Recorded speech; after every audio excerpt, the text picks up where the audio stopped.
नमस्कार, मैं हूं मनोज और आज के इस वीडियो में हम समझेंगे कि पर्सनालिटी क्या है, यानी कि व्यक्तित्व क्या है। हमें अपने परिवार में रहने के लिए, अपने परिवार के लोगों को समझने के लिए, हमें अपने आप को समझने के लिए, हमें समाज को समझने के लिए और एक जॉब पेशा में जाने के लिए, एक रोजगार ढूंढने के लिए और बहुत सारे अपना ऑर्गेनाइजेशन चलाने के लिए ये समझना चाहते हैं कि वास्तव में पर्सनालिटी क्या है। जब हम अपने CV यानी कैरिकुलम विटे यानी कि जब बायोडाटा का निर्माण करते हैं तो हम क्या करते हैं, लोगों की पर्सनालिटी पूछते हैं या अपनी पर्सनालिटी का मेंशन करते हैं। लेकिन क्या वास्तव में हम अपनी पर्सनालिटी लोगों को बता पाते हैं? क्या जो ऑर्गेनाइजेशन रहते हैं वो लोगों की पर्सनालिटी को पहचान जाते हैं? यह पर्सनालिटी एक स्थिर प्रक्रिया है। इसको जानने के लिए हम लोग ये समझते हैं कि वास्तव में पर्सनालिटी है क्या। वैसे व्यक्तित्व और पर्सनालिटी दो अलग अलग शब्द हैं। व्यक्तित्व जो है वो हिंदी का शब्द है और पर्सनालिटी जो है वो इंग्लिश का शब्द है। बहुत सारे लोग ये सोचते हैं कि दोनों के मतलब एक जैसे हैं, लेकिन दोनों के मतलब एक जैसे बिल्कुल नहीं है। व्यक्तित्व में हम आमतौर पे सुनते हैं, आमतौर पे बात करते हैं कि ऐसा कोई आदमी है, कोई लड़की, कोई आदमी है, कोई व्यक्ति है। जब उससे हम कैसा से क्वेश्चन करते हैं तो हमें एक आंसर मिलता है और जनरली हम समझ जाते हैं लोगों से बातचीत के दौरान कि ये आदमी कैसा है।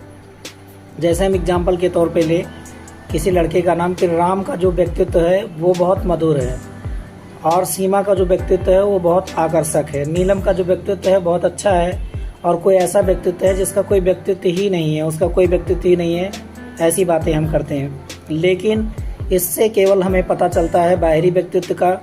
और ये किस बात पे निर्भर करता है कि उसकी वेशभूषा कैसी है, उसका शारीरिक संगठन कैसा है, उसका बॉडी की बनावट, जो शरीर की बनावट है कैसी है, वो गोरा है कि काला है। इन सब बातों से हमें प्राय निकालते हैं। लेकिन जो पर्सनालिटी का मतलब है ये बिल्कुल नहीं है। ये केवल बाहरी पर्सनालिटी से मतलब है और जो अंदरूनी पर्सनालिटी होती है, जो व्यक्तित्व होता है, उसका अलग मतलब होता है। जो पर्सनालिटी होती है वो शब्द जो है, पर्सनालिटी जो शब्द है, इंग्लिश का जो शब्द है, उसका निर्माण पर्सोना से हुआ है।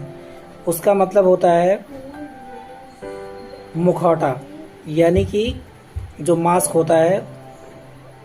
मिस्र में, रोम में, वहाँ के लोग जो है जब ड्रामा करते थे तो स्टेज पे वो लोग अलग अलग व्यक्तित्व के अलग अलग लोगों का मास्क लगा के ड्रामा करते थे। वो अंदर से तो कुछ और होते थे लेकिन बाहर से कुछ और होते थे। उसी चीज़ को वो लोग व्यक्तित्व कहते थे। लेकिन आज ऐसा नहीं है, वो लोग भी व्यक्तित्व को समझ गए हैं और हम लोग व्यक्तित्व को समझ गए हैं। जो हमारा भारतीय दर्शन है वो व्यक्तित्व को अलग तरीके से देखता है, लेकिन जो अलग अलग सभ्यताएं हैं वहाँ पे व्यक्तित्व को लोग अलग अलग तरीके से देखते हैं। व्यक्तित्व को परिभाषित करना बहुत कठिन काम है। इतना इजी नहीं है कि व्यक्तित्व को आराम से बता दिया जाए। और व्यक्तित्व के बहुत सारे गुण ऐसे हैं, बहुत सारी प्रॉपर्टीज ऐसी है जो अभी तक खोजी नहीं गई है और जो व्यक्तित्व की परिभाषाएं अभी तक दी गई हैं वो एकदम से उलझी हुई हैं। जिन लोगों ने जिन जिन चीज़ों पे काम किया वो चीज़ व्यक्तित्व को वो लोग ऐसे ऐसे करके बताते हुए चले गए।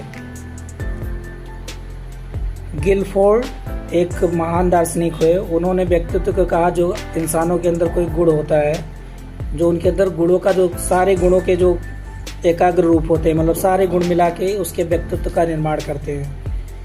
ये चीज़ें इनकी गलत हो गई और दूसरे लोगों ने कहा, गलत तो नहीं थी, काफ़ी हद तक सही थी, लेकिन इनकी परिभाषा पूरी नहीं थी, क्योंकि केवल गुण के आधार पर किसी के व्यक्तित्व को पहचानना, कह देना बिल्कुल मुश्किल काम है। आगे चल के वुडवर्थ ने भी व्यक्तित्व के बारे में बताया। उन्होंने बताया कि जो व्यवहार हैं, इंसान के जो व्यवहार हैं, वो जो अंदर के गुण होते हैं व्यवहारों के रूप में बाहर आते हैं। और उन्होंने बता दिया कि जो इंसानों में जो व्यवहार होता है उसकी एक समग्र विशेषता होती है और वही उसका व्यक्तित्व को शो करता है, वही उसका व्यक्तित्व है।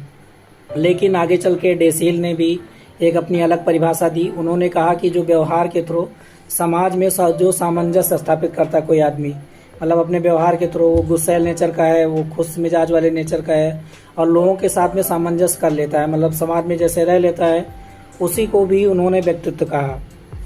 लेकिन ये बहुत सारी परिभाषाएं लोगों ने अलग अलग दी, किसी की परिभाषा कंप्लीट नहीं थी। बाद में चलकर 1937 में अल्पोर्ट ने, 1937 में अल्पोर्ट ने एक परिभाषा दी जिसके 3 पॉइंट थे। वो 3 पॉइंट कौन कौन से थे?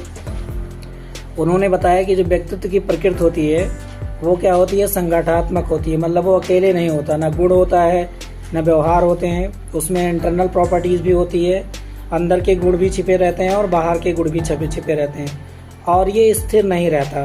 अगर जो चीज़ें आज इंसान के पास में है, समाज में अपने को एडजस्ट करने के लिए वो अपने आप को बदल लेता है। तो अगर किसी का व्यक्तित्व, किसी को लगता है कि मेरा व्यक्तित्व खराब है, मैं इस चीज़ में एडजस्ट नहीं कर पा रहा हूँ, तो आराम से चेंज कर सकता है। यानी कि गत्यात्मक होता है, डायनामिक होता है, वो बदलता रहता है, वो हमेशा एक जैसा नहीं रहता। व्यक्तित्व में मनो यानी साइको, दिमाग के जो मन के गुण होते हैं और जो शारीरिक गुण रहते हैं, दोनों समाहित होते हैं। हो सकता है कोई इंसान देखने में अच्छा ना लगे, लेकिन वो अंदर से अच्छा रहता है, अंदर से अट्रैक्टिव रहता है, उसकी बहुत सारी चीज़ें अंदर से विद्यमान रहती हैं जो उसकी अच्छाइयाँ रहती हैं, जो समाज के लिए काफ़ी फ़ायदेमंद रहती हैं। ये एक दुबला पतला आदमी पूरे अमेरिका पे कब्जा कर लेता है, पूरे अमेरिका पे उसका कब्जा हो जाता है और लोगों का दिल जीत लेता है। एक आदमी बिना युद्ध किए लोगों का दिल जीत लेता है। तो ये कैसी प्रॉपर्टी होती है? ये इंटरनल प्रॉपर्टी होती है। तो जो व्यक्तित्व होता है उसमें बाहरी गुण भी समाहित रहते हैं और आंतरिक गुण भी समाहित रहते हैं। ऐसा किसने कहा? ऐसा एल्पोर्ट ने कहा। और ये डायनामिक होता है, ये स्थिर नहीं रहता है, ये समय समय पर चेंज होता रहता है, बदलता रहता है। और इन्होंने ये भी बताया तीसरी चीज़ कि वातावरण के साथ में, यानी जो हमारा एनवायरनमेंट है, जो हमारा परिवार है, जो हमारे समाज के लोग हैं, जो हमारे गांव के लोग हैं, जो हमारे देश के लोग हैं, उनके साथ में आसानी से ये समायोजित हो जाता है। अगर किसी समाज में गुस्सैल किस्म के लोग रहते हैं, अगर उसमें बिना गुस्सैल वाला कोई आदमी रहेगा, कोई व्यक्तित्व रहेगा, तो उसको बाकी लोग जीने नहीं देंगे, क्योंकि गुस्सा करके ही लोग एक दूसरे पे प्रकोप दिखाते हैं, उनको समाज से रिप्लेस कर देते हैं, रिपेल कर देते हैं। तो व्यक्तित्व, एक अच्छा व्यक्तित्व का होना बहुत ज़रूरी है, क्योंकि गुस्सैल किस्म का आदमी या निगेटिव व्यक्तित्व वाला आदमी, जो नकारात्मक व्यक्तित्व वाला आदमी होता है, वो हमेशा नकारात्मक की तरफ जाता है और समाज उसको रिप्लेस कर देता है, उसको एक्सेप्ट नहीं करता। अगर कोई एक बेईमान आदमी भी अपना ऑर्गेनाइजेशन चला रहा है, तो उसको हमेशा एक ईमानदार आदमी की ज़रूरत होती है। कोई भी बेईमान आदमी को पसंद नहीं करता। एक बेईमान आदमी भी, एक बेईमान व्यक्तित्व वाला आदमी भी ईमानदार व्यक्तित्व वाले आदमी को ही पसंद करता है। तो अगर कोई आदमी बेईमान किस्म का है, तो वो समाज में कभी भी समायोजित नहीं हो पाएगा, सामंजस्य नहीं बिठा पाएगा। तो ये 3 पॉइंट थे जिसके थ्रू इन्होंने बताया, अपनी परिभाषा को बताया। और इन्होंने बताया कि जो ये समझाने की कोशिश की कि जो गुण होते हैं, जो व्यक्तित्व के गुण होते हैं, वो आंतरिक भी होते हैं और बाहरी भी होते हैं। तो इस तरीके से अलग अलग परिभाषाओं के थ्रू इन्होंने 3 पॉइंट दिए, जिसमें थे अपनी इनकी ऑर्गेनाइजेशन होती है, संगठनात्मक होती है और गत्यात्मक होती है, यानी व्यक्तित्व बदला जा सकता है। अगर आपको लग रहा है कि हमारा व्यक्तित्व हमारे परिवार के लिए, हमारे समाज के लिए अच्छा नहीं है, तो हम आराम से अपने व्यक्तित्व को, अपने बच्चों के व्यक्तित्व को बदल सकते हैं, जिससे वो अपने कैरियर में अच्छा करेगा, उसकी अच्छी खासी ग्रोथ होगी। और ये व्यक्तित्व केवल बाहरी नहीं होता। अगर कोई आदमी गोरा नहीं है, तो ऐसा नहीं है कि समाज में अच्छा नहीं कर पाएगा। इंटरनल व्यक्तित्व की वजह से श्री कृष्ण जो थे वो काले थे, लेकिन उन्होंने जो काम किया उसी की वजह से उनकी पूजा होती है। राम गोरे नहीं थे, वो काले थे। उनके जितने भाई थे वो सारे लोग गोरे थे, लेकिन राम के काम को ही लोग याद करते हैं, कृष्ण के काम को ही लोग याद करते हैं।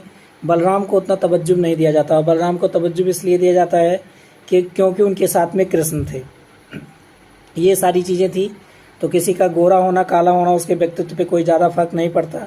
कोई आदमी शारीरिक रूप से अगर स्वस्थ नहीं है, विकलांग है, तो उसकी आंतरिक शक्ति की वजह से लोग अच्छे अच्छे एग्जाम और अच्छी चीज़ें कर लेते हैं। तो आज के लिए इतना ही। मिलेंगे हम अगले वीडियो में और व्यक्तित्व के सिद्धांत को समझेंगे, यानी जो पर्सनालिटी की थ्योरीज है। अलग अलग लोगों ने व्यक्तित्व को समझाने के लिए अलग थ्योरीज दी, और व्यक्तित्व को जानना बहुत ज़रूरी है। अगर हमें समाज में और अपने करियर में अच्छा करना है, तो व्यक्तित्व को समझना भी बहुत ज़रूरी है।